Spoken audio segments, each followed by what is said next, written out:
जय हिंद दोस्तों, मैं राहुल अवस्थी आपका पुनः बुंदेलखंड जीएस में स्वागत करता हूं। आज हम डिस्कस करने जा रहे हैं 15 सितंबर 2022 के करंट अफेयर्स।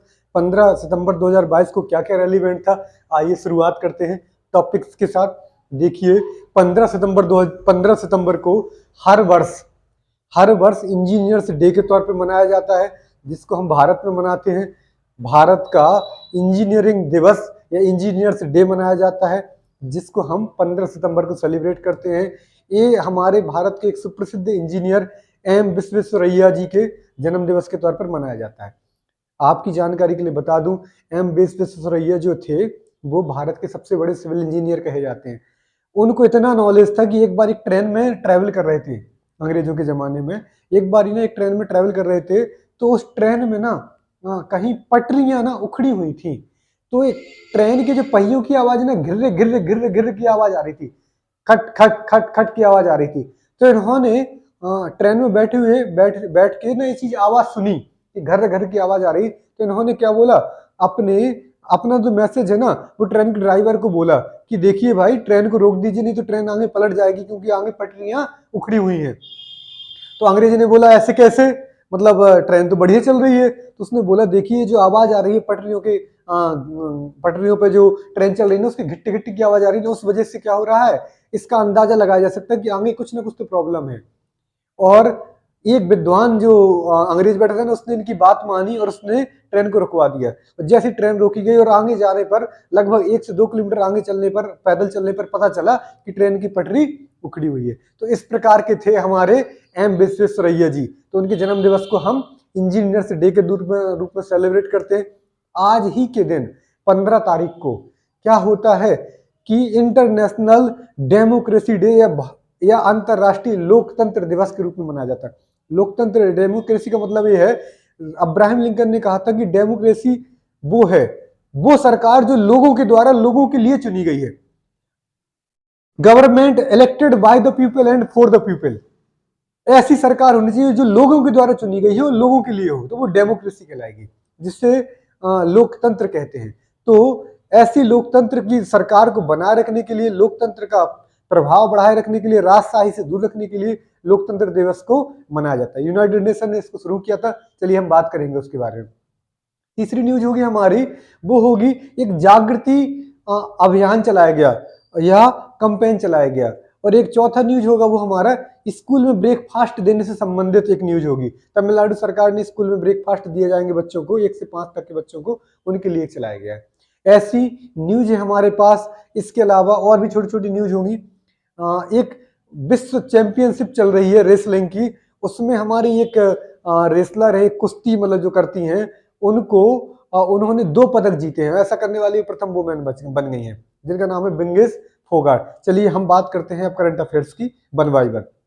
देखिए जो पहली न्यूज है ना, वो क्या है, इंजीनियर्स डे के तौर पर है। तो एम विश्वेश्वरैया सर हैं, इनके जन्म दिवस को 15 सितंबर के तौर पर इंजीनियर्स डे के तौर पर मनाया जाता है। इंजीनियर्स डे के तौर पर मनाया जाता है। अगला न्यूज है इंटरनेशनल डे ऑफ डेमोक्रेसी। तो 15 सितंबर को ही अंतरराष्ट्रीय लोकतंत्र दिवस के तौर पर भी मनाया जाता है, इंटरनेशनल डे ऑफ डेमोक्रेसी। आपकी जानकारी के लिए बता दूं, इसे यूनाइटेड नेशन ने शुरू किया था। यूनाइटेड नेशन, जिसे संयुक्त राष्ट्र कहते हैं, यूनाइटेड नेशन की स्थापना 24 अक्टूबर 1945 को हुई थी। क्यों हुई थी? क्योंकि देखिए 2 विश्व युद्ध हो चुके थे। वर्ल्ड वार फर्स्ट जो 1914 में हुआ, 1918 तक चला, दूसरा 1939 में हुआ और 1945 तक चला। तो जब ये वर्ल्ड वार हुए तो दोबारा ऐसे विश्व में युद्ध ना हो, उनको रोकने के लिए सभी देशों ने मिलकर एक संयुक्त कदम उठाया, जिसकी वजह से संयुक्त राष्ट्र की स्थापना हुई। कब हुई? 24 अक्टूबर 1945 को यूनाइटेड नेशन की स्थापना हुई, एस्टैब्लिशमेंट हुआ। कहां हुई? हेडक्वार्टर कहां बनाया गया? न्यूयॉर्क में बनाया गया। कहां बनाया गया? न्यूयॉर्क में बनाया गया। ये अब यही यूनाइटेड नेशन, जिसके अध्यक्ष, जिसके डायरेक्टर जनरल एंटोनियो गुटेरेस हैं। अभी इस समय यूनाइटेड नेशन के डायरेक्टर जनरल कौन है? एंटोनियो गुटेरेस हैं, जिसकी स्थापना कब हुई थी? 24 अक्टूबर 1945 में, संयुक्त राष्ट्र की। इसे संयुक्त राष्ट्र संघ भी कहते हैं। इसने 2007 से इंटरनेशनल डे ऑफ डेमोक्रेसी मनाने का शुरुआत की थी। कब से? 2007 से हम मनाते आ रहे हैं क्या? लोकतंत्र दिवस, अंतरराष्ट्रीय लोकतंत्र दिवस। चलिए अगला ना किबिथु सैन्य शिविर के बारे में। किबिथु अरुणाचल, देखिए भारत है, भारत के उत्तर में जम्मू कश्मीर है, इधर आपका पश्चिम में आपका गुजरात है, पूर्व में आपका अरुणाचल प्रदेश है और अंत में तमिलनाडु है जमीन पर। और अगर समुद्र की बात की जाए तो आइलैंड में आपका ग्रेट निकोबार है, ठीक है, या अंडमान निकोबार है। देखिए हम बात कर रहे हैं 4 अलग अलग जगहों की। तो जो भारत का उत्तरतम बिंदु है जहां पे जाके भारत खत्म हो जाता है उसका नाम है इंदिरा कोल, जो जम्मू कश्मीर में इंदिरा कोल। इधर की बात करें, हम पश्चिम की बात करें तो गुजरात में एक जगह है गौर माता, वहां पे जाके भारत खत्म हो जाता है। गौर माता पश्चिमतम बिंदु है, वेस्टर्न मोस्ट पॉइंट है किसका? इंडिया का। ईस्टर्न मोस्ट पॉइंट की बात करें तो अरुणाचल प्रदेश की एक जगह है जिसका नाम है Kibithu. Kibithu eastern most point of India है।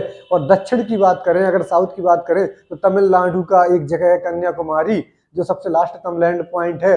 अगर हम समुद्र की बात करें, अंडमान निकोबार को शामिल कर लें तो अंडमान निकोबार में, ग्रेट निकोबार में एक पॉइंट जिसका नाम इंदिरा पॉइंट, वो सबसे दक्षिणतम बिंदु है। तो जो किबिथु है ना, किबिथु जो अरुणाचल प्रदेश में है, जो भारत का पूर्वोत्तर या ईस्टर्न मोस्ट पॉइंट है, उसका एक सैन्य शिविर है जिसका नाम है किबिथु सैन्य शिविर। इस किबिथु सैन्य शिविर में क्या हुआ? इसका नाम चेंज हो गया है। अब इसका नाम हो गया है general Bipin Rawat. General Bipin Rawat military या सेना गैरिसन। क्या नाम हो गया? General Bipin Rawat military garrison. नाम क्या हो गया? General Bipin Rawat military garrison, Kibithu सैन्य शिविर का। महत्वपूर्ण ये है कि किबिथु कहां पर है, महत्वपूर्ण ये है कि जनरल बिपिन रावत कौन थे। तो जनरल बिपिन रावत कौन थे? भारत के पहले डायरेक्टर जनरल थे किसके? सीडीएस के, जिसे कंबाइंड डिफेंस सर्विसेज, मतलब आपका सीडीएस को कंबाइंड डिफेंस, मतलब कुल मिला के एक ऐसा विभाग बनाया गया था जिसमें आर्मी, एयरफोर्स और नेवी तीनों के जो अध्यक्ष है ना, वो रिपोर्ट करेंगे किसको? एक अलग अध्यक्ष को, जो इन तीनों को लीड करेगा, जिसका नाम था जनरल बिपिन रावत। जनरल बिपिन रावत की पिछले साल दिसंबर में 2021 में क्या हो गया था? डेथ हो गई थी। ये तमिलनाडु के कुन्नूर जगह पड़ती है, कुन्नूर डिस्ट्रिक्ट पड़ता है, उधर पे इनका हेलीकॉप्टर MI-17 कम विजिबिलिटी की वजह से थोड़ी ऊंचाई पे उड़ रहा था और वो किसी चीज से टकरा गया, पेड़ पौधों से टकरा गया और इनकी मृत्यु हो गई थी। इनके साथ बहुत सारे लोग और मारे गए थे। MI-17 रसिया का एक हेलीकॉप्टर है जो बहुत ही विश्वसनीय और 2 इंजन वाला मतलब हेलीकॉप्टर माना जाता है, लेकिन होने और दुर्घटना को कौन रोक सकता है। तो MI-17 में बैठे थे, कुन्नूर तमिलनाडु में इनकी डेथ हो गई थी। कब? 2021 में, ठीक है। चीफ ऑफ डिफेंस स्टाफ बोलते हैं इसको, chief of defence staff, chief of defence staff, chief of defence staff. और सीडीएस को कंबाइंड डिफेंस सर्विसेज भी बोलते हैं, लेकिन ये चीफ ऑफ डिफेंस स्टाफ के अध्यक्ष थे, डिफेंस स्टाफ के अध्यक्ष थे, ठीक है, जिनका मुख्य काम क्या था? तीनों सेनाओं के जो राष्ट्र अध्यक्ष हैं, जो मैन अधिकारी हैं, वो इनको रिपोर्ट करेंगे। अब आप मुझे बताइएगा कि आज करंट अफेयर में, कि कमेंट में बॉक्स में मेंशन करके, कि अभी जो करंट में जिस समय चीफ ऑफ डिफेंस स्टाफ कौन है भारत के। चलिए अगला न्यूज है वो आपका गोंड ट्राइब से संबंधित है। गोंड जनजाति, देखिए गोंड जनजाति भारत की सबसे बड़ी जनजाति है। सबसे बड़ी जनजाति शेड्यूल ट्राइब्स है, वो कौन है? गोंड है। ये मध्य प्रदेश, राजस्थान, महाराष्ट्र, उड़ीसा, छत्तीसगढ़, बहुत सारे राज्यों में पाई जाती है। उत्तर प्रदेश में भी पाई जाती है। उत्तर प्रदेश में संख्या कम पाई जाती थी, इसलिए इसको जनजाति का दर्जा नहीं मिला था। लेकिन अब उत्तर प्रदेश सरकार ने इसको, जो भदोही में पाई जाती है यूपी में, उसको जनजाति में, शेड्यूल ट्राइब में शामिल कर लिया है। तो क्वेश्चन ये आ सकता है पीटी या लेखपाल के एग्जाम में कि उत्तर प्रदेश की ऐसी कौन सी जनजाति है जिसे अनुसूचित जनजाति का दर्जा हाल ही में मिला है, और ये जनजाति भदोही में निवास करती है। भदोही जहाँ की जो कालीन जो फर्श में बिछाई जाती है, बहुत ज्यादा प्रसिद्ध है। चलिए अगले न्यूज के साथ हम चलते हैं। स्कूल ब्रेकफास्ट अभियान या स्कूल ब्रेकफास्ट प्रोग्राम कहाँ चलाया गया? स्कूल में नाश्ता दिया जाएगा, स्कूल नाश्ता प्रोग्राम ये चलाया गया है तमिलनाडु में। कहाँ चलाया गया है? तमिलनाडु में, तमिलनाडु में चलाया गया।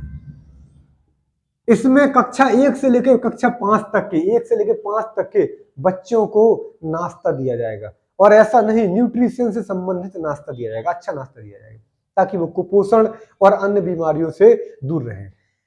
ये अभी वहां के तमिलनाडु के 1545 स्कूलों में योजना चलाई जा रही है, लागू कर दी गई 1545 स्कूल्स में। अगला न्यूज है हमारा 14 सितंबर 2022 से संबंधित है। बेसिकली 14 दिसंबर रात को हुआ एक, इसलिए हमने 14 दिसंबर की रात को इसको शामिल नहीं किया। देखिए 14 दिसंबर 2022 को, अभी कल की बात है, कि चंद्र ग्रहण हुआ। क्या हुआ? चंद्र ग्रहण हुआ, जिसे ल्यूनर इक्लिप्स कहते हैं। चंद्र ग्रहण वो घटना है जिसमें सन, अर्थ और मून, सूर्य, सूर्य, पृथ्वी और चंद्रमा तीनों एक ही सीध में आ जाते हैं, तीनों एक ही सीध में आ जाते हैं। इसलिए जो सूर्य की रोशनी है वो चंद्रमा पर नहीं पड़ती है। सूर्य, देखो ये सन है, ये अर्थ है, ये छोटा सा मून है, तो सन की रोशनी पूरी पृथ्वी पे तो पड़ती है लेकिन मून पर नहीं पड़ती है। ठीक है, सन, अर्थ, मून। अब मून पे रोशनी नहीं पड़ेगी तो चंद्रमा दिखाई नहीं देगा, इसीलिए कहते हैं चंद्रमा पर ग्रहण लग गया। और ये घटना होती है पूर्णिमा के दिन या फुल मून के दिन। कब होती है? Full moon, FULL, full moon, full moon या पूर्णिमा, पूर्णिमा के दिन ये घटना घटती है। आप याद रखेंगे, चंद्र ग्रहण वो घटना है जब सूर्य, पृथ्वी और चंद्रमा तीनों एक ही डायरेक्शन में आ जाते हैं, एक दिशा में आ जाते हैं। विशेषकर तब होता है जब चंद्रमा और सूर्य के बीच में पृथ्वी आ जाती है, मतलब earth comes in between sun and moon. तो जो सन की रेज है ना, सन की रोशनी, वो चंद्रमा पर नहीं पड़ती। चंद्रमा के पास खुद की रोशनी नहीं होती है, वो सूर्य की रोशनी से चमकता है। तो जब सूर्य की रोशनी उस पर आएगी नहीं तो चमकेगा नहीं, चमकेगा नहीं तो दिखाई नहीं देगा। इसके लिए हम इसको बोलते हैं चंद्र ग्रहण। इस बार के चंद्र ग्रहण में क्या खास बात हुई कि चंद्र ग्रहण के साथ साथ यूरेनस, जिसे अरुण ग्रह कहते हैं, ये भी विलुप्त हो गया, ये भी दिखाई नहीं दिया बहुत समय तक। यूरेनस, जिसे अरुण ग्रह कहते हैं, जो दूसरा नंबर का लास्ट से देखा जाए तो दूसरा एक ग्रह है, क्योंकि इसके बाद नेपच्यून और फिर यूरेनस। प्लूटो को 2006 से अलग कर दिया गया था। तो आप समझ पा रहे हैं ना मैं क्या कहना चाहता हूं? इस बार यूरेनस नहीं दिखाई दिया। यूरेनस और शुक्र ग्रह, यूरेनस और शुक्र, यूरेनस को अरुण और शुक्र को मतलब वीनस कहते हैं। तो वीनस और यूरेनस दोनों ईस्ट से वेस्ट घूमते हैं, पृथ्वी की विपरीत दिशा में घूमते हैं। जो अर्थ है वो वेस्ट से ईस्ट घूमती है, लेकिन यूरेनस और नेपच्यून, सॉरी, यूरेनस और वीनस, यूवी, कैसे घूमते हैं? ईस्ट से वेस्ट घूमते हैं। ये सोलर जो सिस्टम के जो ग्रह हैं, ये अन्य ग्रहों की डायरेक्शन में नहीं घूमते हैं, ये ईस्ट से वेस्ट घूमते हैं। चलिए याद रखेंगे, इस वजह से इसे यूरेनस चंद्र भोग भी कहा गया। क्या कहा गया? यूरेनस चंद्र भोग कहा गया। अगली न्यूज है हमारी वर्ल्ड चैंपियनशिप के संबंधित है। तो विश्व चैंपियनशिप में 2 पदक जीतने वाली प्रथम भारतीय रेसलर, वुमेन्स रेसलर कौन बन गई है? विनेश फोगाट। इन्होंने 2 कांस्य जीते, एक अभी जीता और एक 2019 में जीता था। दोनों ब्रॉन्ज मेडल जीते हैं और ऐसा करने वाली भारत की पहली रेसलर हो गई है। अगला न्यूज है जागृति कार्यक्रम से संबंधित। रामकृष्ण मिशन, जिसकी स्थापना 1897 में हुई थी, किसने की थी? स्वामी विवेकानंद ने की थी। उस मिशन के द्वारा शिक्षा मंत्रालय के सहयोग से, एजुकेशन मिनिस्ट्री के सहयोग से रामकृष्ण मिशन कैंपेन के द्वारा एक नया कैंपेन चलाया गया जिसका नाम है जागृति अभियान या जागृति कार्यक्रम। स्वामी विवेकानंद ने कहा था, उठो जागो और तब तक मत रुको जब तक कि अपने लक्ष्य को ना पालो। Awake, arise and do not stop till you are not able to achieve your aim. तो स्वामी विवेकानंद ने कहा था, उसी रामकृष्ण मिशन ने एजुकेशन मतलब मिनिस्ट्री, शिक्षा मंत्रालय के साथ मिलकर एक जागृति कार्यक्रम चलाया है। ये जागृति कार्यक्रम क्लास 1 से लेकर 5 साल तक के बच्चों में नई शिक्षा और आध्यात्म और संस्कृति के बारे में लोगों को जागरूक करेगा। इस समय जो शिक्षा मंत्री हैं वो धर्मेंद्र प्रधान जी हैं। अगला न्यूज है यूपी में पहला हेल्थ एटीएम सेंटर बनाया गया है। हेल्थ एटीएम सेंटर बनाया गया है। ये यूपी के गोरखपुर जिले में बनाया गया, जहां गोरखमठ मंदिर भी है और गोरखनाथ पीठ भी है, जहां के रहने वाले या जहां के जो सांसद रह चुके हैं कौन, योगी आदित्यनाथ जी, अब वहां के विधायक भी है जो उत्तर प्रदेश के मुख्यमंत्री हैं। तो वहां पर क्या बनाया गया है, पहला उत्तर प्रदेश का एटीएम सेंटर बनाया गया है। किससे संबंधित, हेल्थ से संबंधित, स्वास्थ्य से संबंधित। कहां, गोरखपुर यूपी में। लास्ट न्यूज है हमारी कि इंडिया की पहली लिथियम सेल जो बैटरी होती है ना, जो मोबाइल में बैटरी होती है या जो कारों में बैटरी होती है, इन बैटरियां लिथियम की बनी रहती है। तो ऐसी लिथियम बैटरी जो होती है या लिथियम सेल की जो बैटरी होती है, इसको बनाने के लिए ना एक जगह है जिसका उद्घाटन किया गया है। एक बनाने वाली कंपनी की जगह, मतलब एक जगह है जहां पर लिथियम बैटरी बनाई जाएंगी और ये भारत में पहली बार बनाई जाएंगी। याद रखेंगे, ये आंध्र प्रदेश में खोला गया है। कहां खोला गया है, लिथियम सेल डिपार्टमेंट कहां खोला गया है, आंध्र प्रदेश में। चलिए, ये था हमारा करंट अफेयर्स आज का। आपके लिए 3-4 क्वेश्चंस जो हम आपके लिए लेके आते हैं। पहला क्वेश्चन ये है, आपको बताना है कि होम रूल लीग की स्थापना किस किसने की थी। होम रूल लीग की स्थापना किस किसने की थी।